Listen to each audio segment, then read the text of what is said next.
Masto, we hear that the coach was a little bit unhappy. What did he say to you? Yeah, he was just unhappy with a few things that went on that second half. Maybe a bit complacent in some areas, and yeah, he's always looking for us to improve in games. So we probably went up to his standing in that second half. Was it mainly his structures that broke down a bit, or what was it? I'm not so sure it was the structures. Maybe a little bit of effort, a few brain fades from a few players and stuff like that. So yeah, we've got to be more switched on like that than we were for Hawthorn. Yeah, he wasn't real happy. He wasn't real impressed with that. What was the intensity like in the game? It was actually really good. A lot of the boys were quite sore because it was quite a physical game, and the scoreboard was sort of lopsided. But a lot of the boys are not feeling too fresh this morning because the intensity was quite high, and certainly a lot of physicality in the game. Just on the physicality, it seemed like they were basically they almost knew they weren't good enough, so they were trying to really put the physical pressure on. Did you get a sense that sort of changed during the game? Yeah, definitely sort of, I don't know if they had something said to them at half-time or something, but definitely sort of changed after half-time, and they were sort of attacking the man a bit more, which is good. We want that, we love it, and sort of sets us well up for this week against Hawthorn. What's the mindset like when you come in at quarter time and the game's pretty much over on the scoreboard?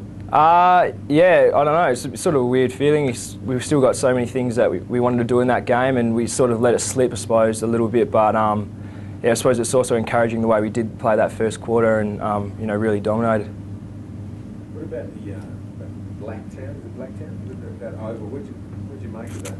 Yeah, it's an interesting sort of oval. I think it's the same sort of dimensions as the G, so it's quite short and wide, and the surface was all right in parts and then pretty bad in other parts. So yeah, it's quite a heavy ground, so you do pull up a bit different than you do when you're playing out in Sue, which is so perfect. The centre circle looked pretty bad towards the end of the game. Yeah. The players were slipping over. Yeah, it was weird. It was kind of sticky but slippery at the same time. It's hard to describe, and it was hard to keep your feet and change direction in there. So we sort of had to change a few of our structures up in the CBDs because of that. But yeah, we worked towards it in the end. You were moulds or you were? Yeah, I think everyone was wearing mould. It wasn't soft or as such. It was just, I suppose, a different sort of surface than we're used to. You feel comfortable like going up footy knowing you might, or you worry about slipping as you're going into the surface? Nah, not really. Just one of those things you sort of get used to, I suppose. It just the CBD was just, you sort of had to change up because you couldn't change direction as easily on there because you sort of got stuck and it moved a little bit underneath. But yeah, everywhere else was fine. Is it difficult looking forward to Hawthorn, I suppose, coming off a game like that in terms of the competition, and then going to play a side like Hawthorn that's one of the powerhouses? Yeah. I suppose we haven't really played any of the top four sides from last year yet, so we're really looking to measure ourselves against a team like Hawthorn. I think we've had a pretty good preparation so far, so really looking forward to getting out there and having a real crack against a flag contender. And I suppose, but when you speak of the errors and stuff yesterday, is that you can't really afford to repeat that? Oh, exactly. Yeah, a few of the things that sort of happened later on in the game. We're not going to get away with them against a team like Hawthorn. So, but also with the way we played in the first quarter, different story. We could, if we play like that against anyone, I'm sure we're going to put up a pretty good showing.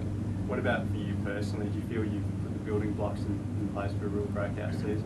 Yeah, I suppose, mate. I'm playing a few games of footy now and just enjoying it out there. So, yeah, it's my main sort of focus, just to keep enjoying the footy and getting a kick if I can. And talk us through the pre-season. There were rumours that when you caught that back to the face, it might have been a fracture or... Nah. What went on there?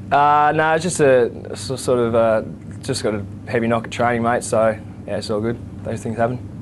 Good to push forward and kick a few more goals yesterday. Yeah, mate. Really enjoyed kicking goals, so it was good that a few went through this time. Is that more of a directive though from the team for you to try and get on the scoreboard a bit more? Yeah, I suppose I'm sort of playing a little bit half forward and stuff like that. So yeah, I've been enjoying that role. Get to sort of play, a lot of different positions now. So it's it's really enjoyable. We get to sort of fling yourself around the field and kick a couple. Do you feel safe in the side now, or do you feel you're still? I'm not sure if I'll ever sort of feel safe in the side. There's always so much competition. Our side's so deep at the minute that you're really going to be on top of your game at training and in games every week. Otherwise, you spot some, you're under scrutiny. So, yeah, I suppose I'm just, just enjoying it while I can while I'm in the side, and I'm going to, do everything I can to make sure I stay there. Played a fair bit of footy with Reece Palmer at East Fremantle. What was it like playing against him yesterday, him lining up for GWS?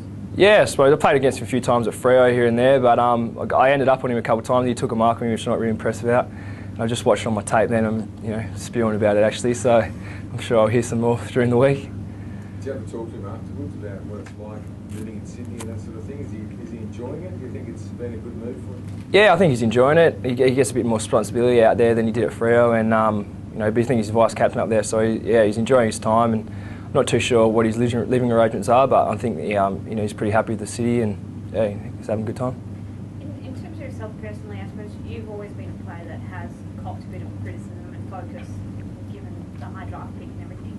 Do you feel like this year now that you may have to sort of turn the corner and put a few of those good games together? Yeah, I don't know. I haven't really thought about it too much, to tell you the truth. It's like I said, just trying to play my role on the side, and if that means I'm getting a few kicks here and there and playing good footy, I'm pretty happy about it, and hopefully I can just keep my spot and help this team continue to win. Is it annoying when people keep bringing up the draft number you were picked in? No, not really. Well, I didn't draft myself at pick 3, so it's not really my fault. So I'm just trying to improve as a player pretty much, mate, and hopefully I can do that. Is your confidence coming from just the midfield, the rest of the midfield being so strong, and it's almost like it's a team effort? There's not one player that's really emphasised. Yeah, it's such good depth, and everyone sort of helping each other out as well in there. So I think that's massive confidence boost for everyone around there, because we know we can all play well together and really dominate sides in the middle at times. So we just need to be able to do that for 4 full quarters against a good side like Hawthorn.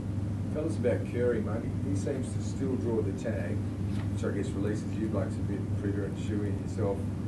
Are you a bit surprised that he's the one still getting the heavy tags? No, I'm not surprised, because he's he's a cut above. I feel he's so good and clean. He got a bit of a knock yesterday and wasn't able to run too well, but he's so clean around those stoppages and so damaging if they don't put that tag on him. So right now, he's copping it a little bit and getting smashed off the ball by everyone in the team. We've got to look after him a little bit better, I suppose. But I suppose it frees other players up like Shuey and Prittis and Scott Selwood and myself. So he's doing his role and he's doing it bloody well. How is he today? Yeah, I haven't seen him yet, but I'm sure he'll be right. He's just been Selwood's been amazing. It's been an amazing 3 weeks. Is there a chance he could go back to play on Mitchell this week? How do you reckon that'll pan out? Yeah, not too sure. Yeah, I suppose we have to play someone on him, and whether the coaches think Scott's the best player or someone else, they'll decide later in the week when they do have Match McKinney. But right now, I'm not too sure. But Scott, he's changed role almost. He's having 30 possessions each week, isn't he? Yeah, I'm not too sure if he's changed role. He's still sort of, he's just been getting a few more kicks, I suppose. He's been finding a lot of space, and I think he always has, but he's just been getting used a little bit more now. So yeah, he's been really, really impressive, and he's been so all pre-season. I think his fitness has gone to a new level and stuff. So he's been really good. With Curry, on the field during the game, obviously you're concentrating on your own job a fair bit. Do you realise that he's getting the attention, physical attention off the ball when you're playing? Yeah, I don't too much. Every now and then you see him get smashed, but like a lot of the boys that are in there with him sort of see him get smashed a lot off the ball. So he sort of, I don't really know what's going on in the game. I just can't apart from what I'm doing. So, but apparently a lot of the boys do see him get smashed, and we've got to, I think we definitely need to look after him a little bit better. Is he the sort of bloke who'd tell you? Like, nah. He just cop it and say, I'll cop it until someone helps me out? He definitely doesn't say anything. He just cops on the chin and keeps doing his job, and that's why he's so impressive. Just on Hawthorn, where do you see their biggest threats? Obviously they've got the strong midfield, but then also the dangerous tools as well up forward. Yeah, they're obviously a pretty impressive side all around the park, I'd say. We've got to be right on top of our game everywhere, I think, to get the win. So Glassy hopefully coming back this week and strengthen up that back line, and we've really got to step it up in the midfield and as forwards as well, so to get the win.